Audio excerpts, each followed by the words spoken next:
तालियाँ बजती रहनी चाहिए दोस्तों, तालियाँ बजती रहनी चाहिए, रुकनी नहीं चाहिए दोस्तों, तालियाँ बजती रहनी चाहिए। भाई 36 तोपों की सलामी है दोस्तों वैभव सूर्यवंशी को मैन। ये आईपीएल दोस्तों एक 15 साल के बालक के लिए याद रखा जाएगा।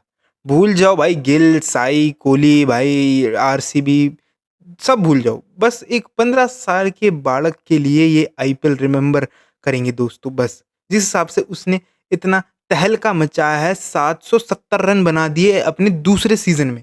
कितनी बड़ी बात है एंड 1000 रन कंप्लीट हो चुके हैं ओवरऑल और दो ही सीज़न खेले अभी तक एंड फास्टेस्ट 1000 रन बनाए हैं वो भी कम बॉलों पे। आई थिंक 440 बॉल पर 1000 रन बनाए एंड जिसमें क्रिस गेल का रिकॉर्ड भी तोड़ दिया भाई, जहां पूरे ओवरऑल 72 सिक्सेस मारे इस साल के आईपीएल में एंड 232 की स्ट्राइक रेट के साथ। मतलब और एवरेज की बात करोगे 45 48 की नियरली एक एवरेज चलती है पूरे सीजन में। मतलब जनरेशन स्टफ दे दिया दोस्तों वैभव ने, जनरेशनल स्टफ दे दिया लिटरली मैन। मतलब किसने सोचा था यार एक 15 साल का बालक ऐसा उधम मचा देगा, इतना उधम मचा देगा कि भाई हम तो 15 साल में छोटा भीम, चुटकी देखते थे एंड थोड़ा डोरेमोन के गैजेट देख लिए हमने, टाइम मशीन के सपने देखते थे बस। इससे ज़्यादा दोस्तों इतना कुछ देखा नहीं। जहाँ हमारे सपने शुरू होते थे, ये बालक खत्म करके बैठ चुका है। भाई खत्म हो गया दोस्तों सब कुछ। मतलब यार मज़ा आ गया, बेचारे के लिए थोड़ा बुरा भी लगा यार।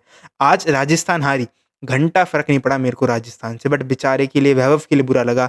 ऑरेंज कैप थी भाई, single handedly 4 player of the match जीते इस साल के आईपीएल में। बात करोगे 4 प्लेयर ऑफ द मैच, कितनी बड़ी बात है कि अपने दम पर बंदे ने 4 मैचेस जिता दिए। भाई नाज़ुक से कंधे हैं बालक के, 15 साल का है, उस पे इतना बोझ बर्डन डाल रखा है, शर्म नहीं आई राजस्थान वालों को। प्रयाग को शर्म नहीं आई, कैप्टन ने इतना वज़न डाल दिया बेचारे पे। बट वैभव की बात करोगे दोस्तों, मतलब क्या ही बोलना। आज उसने रबाडा को एक छक्का मारा था, तीसरे ओवर की 5वीं बॉल पर। स्ट्रेट का छक्का मारा था 91 मीटर का, और वो भी लेंथ बॉल पर। और पता है इसमें सबसे यूनिक बात क्या है?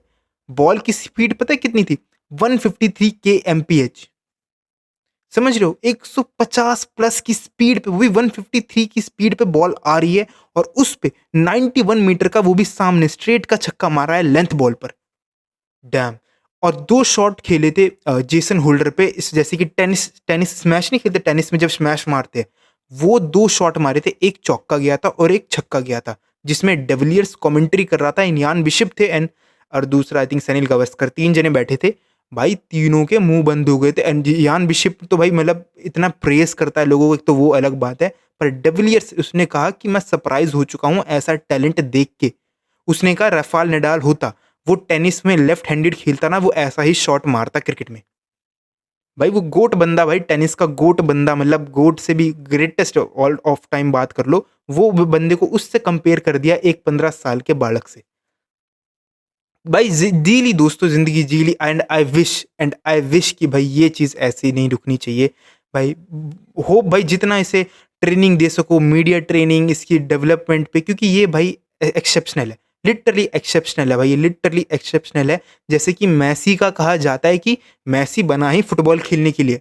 मेसी की हर बार ये बात होती है कि भाई उसकी हाइट भी छोटी थी, ठीक है, इंजेक्शन लगे, बहुत सी चीज़ें हुई है मेसी के साथ, बट मेसी का ये है कि मेसी बना ही फुटबॉल खेलने के लिए। बट रोनाल्डो के केस में बात करोगे कि रोनाल्डो ने रोड मैप दिया है कि लो भाई, मैंने मैप दे दिया कि इस पे फॉलो करो और तुम्हारी सक्सेस मिल जाएगी, जिसमें फिटनेस हो गई, जिसमें डिसिप्लिन, कंसिस्टेंसी हो गई, 36 चीज़ें हो गई। तो रोनाल्डो ने तो भाई मतलब पूरा एक पैटर्न फॉलो करके वो इतनी हाईएस्ट लेवल तक पहुंचा है। बट मेसी भाई खेलने के लिए ही जन्म लिया है, खेलने के लिए। जैसे कि फुटबॉल में इस रिसेंट टाइम में तुम बार्सिलोना में बात करोगे, स्पेन में बात करोगे, यमाल की बात करते हैं, यामील की बात करते हैं कि भाई ये बंदा, हाँ ये है कि दूसरा जिससे मेसी से कनेक्ट किया जाता है। तो भाई कुछ लोग भाई टैलेंटेड बॉर्न खेलने के लिए बने होते हैं एंड आई विश कि भाई वैभव ऐसा ही खेलता रहे। आज भी सेंचुरी मिस हो गई, 96 पे आउट हो गया।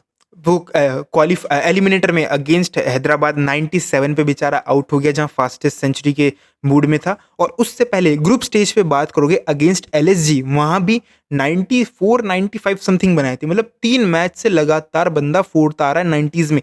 3 सेंचुरी मिस हो गई है, समझ रहे हो? 3 सेंचुरी मिस। भाई भगवान भी बेचारे को कितना दुःख दे रहा है, 15 साल के बालक को इतना तरसा रहा है। पर वो अलग बात है यार, पर मज़ा आ रहा है भाई वैभव को देख के। लिटरली ये आईपीएल दोस्तों इसी के लिए याद रखा जाएगा, एक 15 साल के बालक के लिए। बाकी अदर राजस्थान के बैटर्स ने कुछ नहीं किया। जायसवाल से उम्मीद थी डिलीवर करेगा।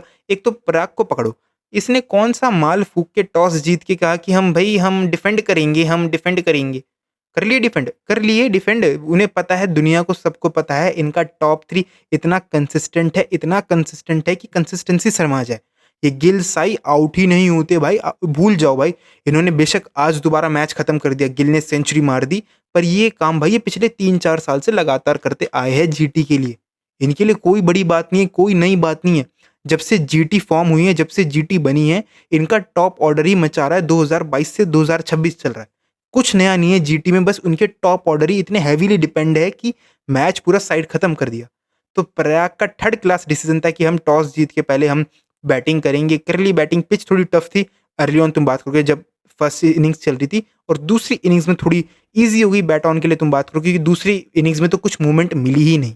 आखिरी में फरेरा ने 11 बॉल पे 38 नहीं बनाए होते तो भाई ये मतलब 170-80 पे खत्म कर रहे होते गेम। कितनी शर्म की बात है, जहाँ एक टाइम पे एक बालक 15 साल का वो इतना खोल के चला गया, इतनी मैच्योरिटी इनिंग्स खेली आज जडेजा के साथ पार्टनरशिप की, इतनी विकेट गिरने के बाद भी कोई नहीं चला भाई। ना कैप्टन चला, ना ध्रुव जुएल, और यशस्वी का तो दोस्तों 400 प्लस का सीजन उसका आ गया है, पर नहीं आया दोस्तों, मज़ा नहीं आया। टू बी ऑनेस्ट मेरे को बहुत उम्मीद थी यशस्वी से कि T20 वर्ल्ड कप में नाम नहीं आया भाई, बहुत पीछे चल रहा है। तुम अदर प्लेयरों से बात करोगे, बट यार मन था कि डिलीवर करे, बहुत रच के डिलीवर करे, पर नहीं कर पाया। हार गई दोस्तों, राजस्थान हार गई। इतना कम लग रहा था कि यार इनिशियली बहुत होगा टोटल, बट जब तक इनके टॉप 3 तुम नहीं गिराओगे पावर प्ले के अंदर, तुम नहीं हरा सकते भाई, जीटी को नहीं हरा सकते। वंस अगेन गिल ने one of the brilliant innings खेली एंड फर्स्ट प्लेयर बना जिसने प्लेऑफ्स में 2 सेंचुरी स्कोर की है। एक अगेंस्ट आरसीबी की थी 2023 में, और आज की है अगेंस्ट आरआर। ये साई सुदर्शन से पूछ लो कि भाई खेलने का मन है कि नहीं है। नहीं खेलने का मन तो हट जा भाई, क्यों ये हर बारी हिट विकेट पे आउट हो रहा है। 2 बार लगातार इन अ रो सेम तरीके से आउट हुआ है, सेम तरीके से कि बैट से हाथ भाई, हाथ से बैट छूट गया भाई। फेविकॉल लगा ले, फेविक्विक लगा ले, क्या कर ले भाई, कितनी बार रिपीटेड हो चुका है। एंड वो ब्रॉडकास्टर उन्होंने रिपीट भी दिखाया था कि कितनी इस सीजन में कितनी बार उसका ये हुआ है कि वो शॉट खेलते खेलते उसका बैट से हाथ छूट गया। वो तो अब जाके भाई बैट भाई विकेट पे लगना शुरू हुआ है। तो भाई साई का भी समझ नहीं आया, ये खुद ही पता नहीं अपने आप को आउट कराना चाहता है क्या। इसने कुछ समझ रहे दिया कि मैं क्या बात करना चाह रहा हूँ। कोई फिक्सिंग विक्सिंग का तो नहीं होगा, ऐसे तो मजाक कर रहा हूँ मैं, बट थोड़ा भाई ये केयरलेस चीज़ है। किसी दिन ऐसी फंसाएगी अपनी टीम को, ऐसा फंसा के जाएगा जहाँ मैच बिल्कुल ऐसी सिचुएशन में हो बाय चांस। चलो जो जीटी आरसीबी से हारी, वहाँ भी एक बड़ा डेंट पड़ा कि भाई साई सुदर्शन इतनी ऐसी गंदी तरीके से आउट हो गया। एंड आज भी तुम बात करोगे, मान लो सिचुएशन थोड़ी और टाइट होती और ऐसा कोई बैट्समैन डिसमिसल हो जाए, तो कितनी मतलब फ्रस्ट्रेशन, कितनी केयरलेस वाली चीज़ हो जाती है। तो होपफुली भाई आगे से ना हो। भाई गिल की इनिंग्स भाई मज़ा आ गया, क्लास एलिगेंट भाई, जो उसने कवर्स के ऊपर भाई जो आज छक्के मारे, टाइमिंग आज उसकी सबसे बड़ी बात, जो उसने गैप में आज, एक तो मुल्लापुर का स्टेडियम थोड़ा बड़ा भी है, जहाँ उसने भाई ऑफ और लेग पे जो उसने शॉट खेले थे गैप में, भाई उसकी आज की इनिंग्स का हाईलाइट थे, जो उसने गैप ढूंढे। मज़ा आ गया भाई गिल की इनिंग्स देख के, बहुत ही फॉर्म में लगा, बहुत ही टच में लगा शुरू से एक कैच ड्रॉप छूट गई थी, एक फरेरा से ही छूट गई थी, कैच गई थी, वो छूट गई थी, बट उसके बाद तुम बात करोगे कहीं रुका ही नहीं वो आदमी, कहीं रुका ही नहीं। आरआर की सबसे बड़ी प्रॉब्लम है कि बिना आर्चर के, भाई आर्चर जब तक टॉप ऑर्डर नहीं खत्म करता तो कोई विकेट लेता ही नहीं। मेरे को एक बात समझ नहीं आई, इन्होंने रवि बिश्नोई को मौके क्यों नहीं दिए इतने। तुम रवि बिश्नोई की बात करोगे भाई, उसे इतने कम मौके मिले, यश को जरूर खिलाया, यश राज जो भी है, बट ठीक है, बट भाई रवि एक्सपीरियंस बॉलर है, उसकी अर्ली ऑन मैचेस इतने बढ़िया जा रहे थे, उसके बाद भी उसे ड्रॉप कर दिया। जडेजा से तुम विकेट की एक्सपेक्ट नहीं करते अब कि जडेजा बस इकोनॉमिकल जाता है, but other bowler Tushar Deshpande की बात करोगे एक्सपेंसिव, ब्रजेश की बात करोगे एक्सपेंसिव। मतलब आर्चर जब तक ऊपर से विकेट नहीं लेता तो मतलब बाकी अदर बॉलर भी कुछ नहीं कर पाते थे आरआर के। आरआर का हो गया दोस्तों, सफर यहीं तक खत्म हो गया, एंड जिसका डर था वही हुआ, जीटी वर्सेस आरसीबी फाइनल। दोस्तों बहुत कठिन है दोस्तों, गुजरात में बात के स्टेडियम में गुजरात को हराना, टू बी ऑनेस्ट उनका गढ़ है, उनका फोर्ट्रेस्ट है। मैचेस हम डिफेंड करते हुए जीत जाते हैं, रन चेस करते हुए जीत जाते हैं, जिस सबकी उनकी बॉलिंग लाइनअप है, रबाडा, सिराज, प्रसिद्ध, होल्डर। डैम भाई बहुत मुश्किल होने वाला है फाइनल। टू बी ऑनेस्ट मैं नहीं चाहता था कि आरसीबी के अगेंस्ट ये गुजरात आए, बट टू बी ऑनेस्ट मैं नहीं चाहता था, क्योंकि भाई टॉप ऑर्डर तो उनका हैवीली वैसे ही डिपेंड है कि वो आउट होते नहीं, एक बार चिपक जाए तो वो मुश्किल होता है। पूरी टीम को पता है आईपीएल में जितनी की 9 टीमें कि इनका टॉप ऑर्डर ही मेन है, पर हद हो गई कि भाई कोई करके दिखा दे इनका टॉप ऑर्डर आउट जल्दी। एक दो बारी मैच में हो गया तो हो गया, वरना भाई ये नहीं होते, ये लिटरली नहीं होते, चिपकते और ऐसा गेम खत्म करके जाते जो दिल पे लगती है, क्योंकि आपको पता है इनका टॉप ऑर्डर बहुत स्ट्रांग है, इन्हें आउट करते ही इनकी पूरी एक्सपोज हो जाती है बैटिंग, पर टीमें वहां तक पहुंच ही नहीं पाती। सबसे दुख की बात ये लगती है कि यार इनका सबको पता है कि यार टॉप 3 आउट कर दो नीचे एक्सपोज हो जाएंगे, पर एक्सपोज ये होने नहीं देते। तो भाई बहुत चिढ़ मचती है ऐसे यार, पर मैं नहीं चाहता था यार, टू बी ऑनेस्ट गुजरात है बहुत टफ कंपटीशन देगी आरसीबी को दोस्तों, बहुत tough. And RCB and Gujarat में से दोस्तों सबसे इंपॉर्टेंट जो फाइनल होगा उसमें सबसे इंपॉर्टेंट जो रोल प्ले करेगा वो टॉस। जो भी टीम जीतेगी वो बस रन चेज करना चाहेगी, कोई नहीं करना चाह रहा डिफेंड भाई, कोई भी नहीं करना चाह रहा डिफेंड अनटिल एंड अनलेस सामने वाली टीम भाई 220-30 ठोक गए तो फिर तो दोस्तों लग गए तुम्हारे मान लो। एंड आई विश की एक चीज़ मैं आरसीबी की टीम में देखना चाहता हूँ, वो ये कि रोमारियो शेफर्ड को हटा के बस सुरेश शर्मा, बस same team as it is रहे, same team as it is रहे जो क्वालिफायर 1 में उतारी थी। डफी को ज़रूर खिलाए, डफी भुवी अर्लियन बहुत बढ़िया काम करते हैं, क्योंकि जे जॉस हेजलवुड पावर प्ले के बाद आके बहुत कंट्रोल से बॉलिंग कर सकता है, ठीक है। और सुरेश शर्मा का होना बहुत इंपॉर्टेंट है, एक लेग स्पिनर आके जो एक चांस क्रिएट करता है, एक चांस क्रिएट करता है कि चलो विकेट लाने के, थोड़ा फंसाने के, गूगली लेने के और लेग स्टंप के बाहर बॉलिंग करने के, वहाँ से थोड़ा लूप में फंसाने के। तो सुरेश शर्मा का बहुत इंपॉर्टेंट रोल होगा फाइनल में, उसे खिलाएंगे। एंड आई डेफिनेटली विश, मैं चाहता हूँ कि उसे खिलाए, रोमारियो शेफर्ड को हटा के उसे खिलाए, क्योंकि बैटिंग इनकी ऑलरेडी वेंकटेश अय्यर के आने के बाद थोड़ी और सेटल हो गई है। तो आई विश कि ये सुरेश शर्मा को खिलाए एंड वो डिलीवर करे।